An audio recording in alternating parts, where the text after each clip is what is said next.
तो जैसा कि आप जानते हैं कि बिहार की राजनीति में काफ़ी ज़्यादा उलट-फेर हो रहा है। इसी बीच कभी तेजस्वी यादव को टारगेट किया जा रहा है तो कभी प्रशांत किशोर को तेजस्वी यादव टारगेट कर रहे हैं। इसी बीच जब प्रशांत किशोर से पूछा गया कि तेजस्वी यादव आभार यात्रा पे निकले हैं तो उस पर आपकी क्या राय है। ऐसे तो प्रशांत किशोर हमेशा उल्टा सुल्टा कुछ कुछ बोलते रहते हैं और इसका सही गलत हम नहीं बता रहे हैं, लेकिन एक बात बता रहे हैं कि देखिए क्या कहा प्रशांत किशोर ने। अच्छी बात है, मेरी शुभकामना है। कम से कम घर से निकले, यात्रा पर हैं, पब्लिक में जा रहे हैं, इसके लिए उनको शुभकामना दे रहे हैं।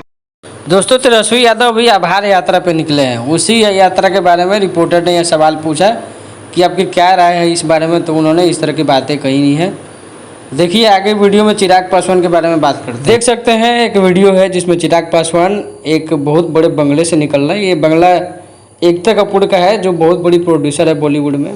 नागिन सीरियल के बारे में जानते होंगे, उस सब की प्रोड्यूसर एकता कपूर ही है और बहुत बड़ा बड़ा शो सीरीज उनका आता रहता है। और उसी के घर पे जो है चिराग पासवान को इनवाइट किया गया था।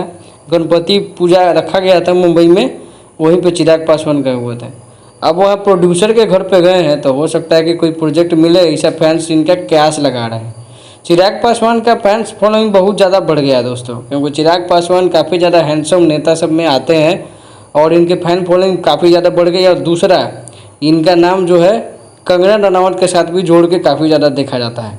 चिराग पासवान एक युवा नेता है जो बिहार से हैं और लेकिन स्मार्टनेस में काफ़ी ज़्यादा हैंडसम आदमी है।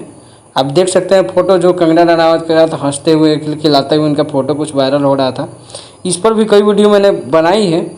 बाकी इन दोनों के बीच का रिश्ता क्या है भगवान जाने, इन लोग के बीच का रिश्ता क्या है। लेकिन एक रिश्ता ये है कि इन लोग का पहला फिल्म जो है चिराग पासवान का, उसकी एक्ट्रेस रह चुकी है कंगना रनावत। आगे चैनल से बने रहिए। Thank you.